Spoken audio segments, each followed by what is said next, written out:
ರಾಜ್ಯದಲ್ಲಿ ಆಡಳಿತಕ್ಕೆ ಚುಕ್ಕಾಣಿಯನ್ನು ಹಿಡಿದು ಕರ್ನಾಟಕ ರಾಜ್ಯದ ಮುಖ್ಯಮಂತ್ರಿಗಳಾದ ಸಿದ್ದರಾಮಯ್ಯನವರ ನೇತೃತ್ವದ ಸರ್ಕಾರ ಕಾಂಗ್ರೆಸ್ ಪಕ್ಷ ಸರ್ಕಾರವು ಜನರಿಗೆ ನುಡಿದಂತೆ ನಡೆದ ಸರ್ಕಾರವಾಗಿ ಹೊರಹೊಮ್ಮಿದ್ದು, ಈ ನಿಟ್ಟಿನಲ್ಲಿ ರಾಜ್ಯದ ಮುಖ್ಯಮಂತ್ರಿಗಳ ನೇತೃತ್ವದಲ್ಲಿ 224 ವಿಧಾನಸಭಾ ಕ್ಷೇತ್ರಗಳ ಅಭಿವೃದ್ಧಿಯ ಪಥದತ್ತ ಸಾಗಿವೆ. ಅಲ್ಲದೆ ರಾಜ್ಯದಲ್ಲಿ ಆಡಳಿತ ಚುಕ್ಕಾಣಿಯನ್ನು ಹಿಡಿದಿರುವ ಸಿದ್ದರಾಮಯ್ಯನ ಸರ್ಕಾರವು ಅನೇಕ ರೀತಿಯ ಸೌಲಭ್ಯಗಳು, ಯೋಜನೆಗಳನ್ನು ನೀಡುವಲ್ಲಿ ವಿಶೇಷವಾಗಿ ಮಹಿಳೆಯರಿಗೆ ಸವಲತ್ತುಗಳನ್ನು ನೀಡಿರುವ ಸರ್ಕಾರ ನಮ್ಮ ಕಾಂಗ್ರೆಸ್ ಸರ್ಕಾರವಾಗಿದೆ ಎಂದು ಕಲ್ಯಾಣ ಕರ್ನಾಟಕ ರಸ್ತೆ ಸಾರಿಗೆ ಮಂಡಳಿ ಅಧ್ಯಕ್ಷ ಅರುಣಕುಮಾರ್ ಎಂವೈ ಪಾಟೀಲ್ ಅವರು ತಿಳಿಸಿದ್ದಾರೆ. ಈ ಕುರಿತು ಅವರು ಇಂದು ನಮ್ಮ AT1 ಕಲ್ಯಾಣ ಕರ್ನಾಟಕ ರಸ್ತೆ ಸಾರಿಗೆ ನಿಗಮ ಕೊಪ್ಪಳ ವಿಭಾಗ, ಕೊಪ್ಪಳ ಜಿಲ್ಲೆ ಗಂಗಾವತಿ ನಗರದಲ್ಲಿ ನೂತನ ಸ್ಯಾಟಲೈಟ್ ಬಸ್ ನಿಲ್ದಾಣ ಕಾಮಗಾರಿಯ ಪೂಜೆಯನ್ನು ನೆರವೇರಿಸಿ ನಮ್ಮ AT1 ಪ್ರತಿಕ್ರಿಯೆ ನೀಡಿದ್ದಾರೆ.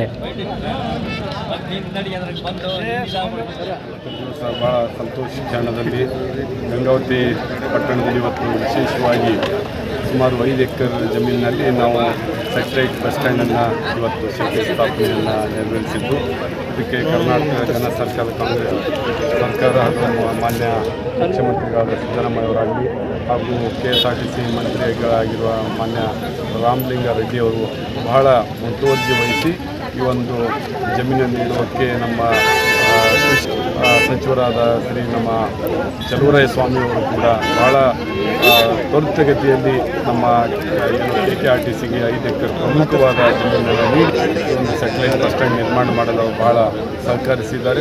ಅಭಿನಂದನೆಗಳನ್ನು ಸಲ್ಲಿಸ್ತೀನಿ. ಮತ್ತು ಮುಂದಿನ ದಿನಗಳಲ್ಲಿ ಇನ್ನೂ ಹೆಚ್ಚಿನ, ಈಗಾಗಲೇ ನಮ್ಮ ಗ್ಯಾರಂಟಿ ಸಮಿತಿ ಅಧ್ಯಕ್ಷರು ಎಲ್ಲ ಸದಸ್ಯರು ನಮ್ಮ ಗಮನಕ್ಕೆ ತಂದಿದ್ದಾರೆ. ಇನ್ನೂ ಹೆಚ್ಚಿನ ಬಸ್ಗಳನ್ನು, ಹೊಸ ಬಸ್ಗಳನ್ನು ಆಗಬೇಕು, ಇನ್ನೂ ಹೆಚ್ಚಿನ ಬಸ್ಸಿನ ಸೌಕರ್ಯಗಳಾಗಬೇಕು ಅಂತ ನಮ್ಮ ಗಮನಕ್ಕೆ ತಂದರೆ ಮುಂದಿನ ದಿನಗಳಲ್ಲಿ ಅವ್ರ ಜೊತೆ ನಾವು ಕುಂತು ಮತ್ತು ಅವ್ರ ಜೊತೆ ಚರ್ಚೆ ಮಾಡಿ ಮತ್ತು ಅವರ ಒಂದು ಏನಾದರೂ ಆಗು ಹೋಗುಗಳಿಗೆ ಮತ್ತು ಏನಾದರೂ ಜನರ ಈ ಸಮಸ್ಯೆಗಳಿದ್ದರೆ ನಮ್ಮ KSRTC ಇಲ್ಲಿ ಸ್ಥಾನಿಕ ಅಧಿಕಾರಿಗಳಿಗೆ ನಾನು ಹೇಳಿ ನಿರ್ದೇಶನ ಕೊಟ್ಟಿದ್ದೀನಿ. ಅವ್ರು ಏನು ಹೇಳ್ತಾರೆ ತಾವು ಚಾಚು ತಪ್ಪದೇ ಕೆಲಸಗಳನ್ನು ಮಾಡಬೇಕು. ಜನರ ಸಮಸ್ಯೆಗಳು ಅವ್ರಿಗೆ ಹತ್ತಿರ ಇದ್ದಾಗ ಅವರು ನಿಮ್ಮನ್ನು ಸಂಪರ್ಕಿಸಿ ಕೆಲಸಗಳನ್ನು ಮಾಡಿಕೊಡಬೇಕು. ಅವರಿಗೆ ಗೌರವವನ್ನು ಅವರೇ ನಮ್ಮ ಪ್ರಮುಖ ಅಧಿಕಾರಿಗೆ ನಾನು ಹೇಳ್ತೀನಿ, ಯಾವುದೇ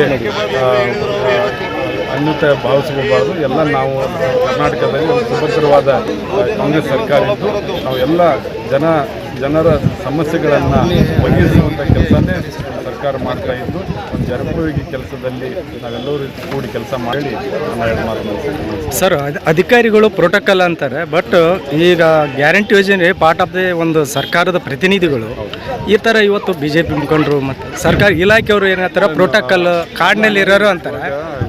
ಅಧಿಕಾರಿಗಳು ಏನು ತಪ್ಪಂತ ಗ್ಯಾರಂಟಿ ಇವಾಗ ನಾವು ಪ್ರೋಟೋಕಾಲ್ ಅಂತಾಗ ನಾವು ತಾವು ಕಾರ್ಡ್ ನೋಡಿರ್ಬೋದು. ಆ ಕಾರ್ಡ್ ಪ್ರಕಾರ ನಾವೆಲ್ಲರೂ ಇಲ್ಲಾರ್ದಾಗ ಏನಾಗುತ್ತೆ, ಏನು ಪ್ರಮುಖವಾಗಿ ಶಾಸಕರ ಜೊತೆ ಬಂದಿರ್ತಾರೆ ಮತ್ತು ಒಬ್ಬರೊಬ್ಬರು ನೋಡಿ ಕರೆದೇ ಆಗುತ್ತೆ. ಪ್ರಮುಖವಾಗಿ ನಾವು ಇವತ್ತು ನಮ್ಮ ಪಕ್ಷದ ಗ್ಯಾರಂಟಿ ಅಧ್ಯಕ್ಷರಾಗಲಿ ಸದಸ್ಯರಾಗಲಿ ಅವನು ನಾವು ಆಹ್ವಾನ ಮಾಡಿದ್ವಿ. ಅವ್ರಿಗೆ ಸ್ವಲ್ಪ ತಡ ಆಗಿದ್ದರಿಂದ ಅಷ್ಟೊತ್ತಿಗೆಲ್ಲ ನಮ್ಮ ಡೈಸನ್ನು ವೇದಿಕೆಯನ್ನು ಪೂರ್ತಿಗೊಂಡಾಗ ಅಧ್ಯಕ್ಷರು, ಗ್ಯಾರಂಟಿ ಸಮಿತಿ ಅಧ್ಯಕ್ಷರು ನಾವು ಕರೆದು ಮೇಲೆ ಕುಂದಿರಿಸಿದ್ವಿ. ಸ್ವಲ್ಪ ದೊಡ್ಡ ಸಮಾರಂಭ ಇರೋದ್ರಾಗ ಸ್ವಲ್ಪ ನ್ಯೂನತೆಗಳಾಗುತ್ತವೆ. ಮುಂದಿನ ದಿನಗಳಿಗೆ ಅವೆಲ್ಲ ಸರಿಪಡಿಸ್ಕೊಂಡು ಹೋಗ್ತೀವಿ.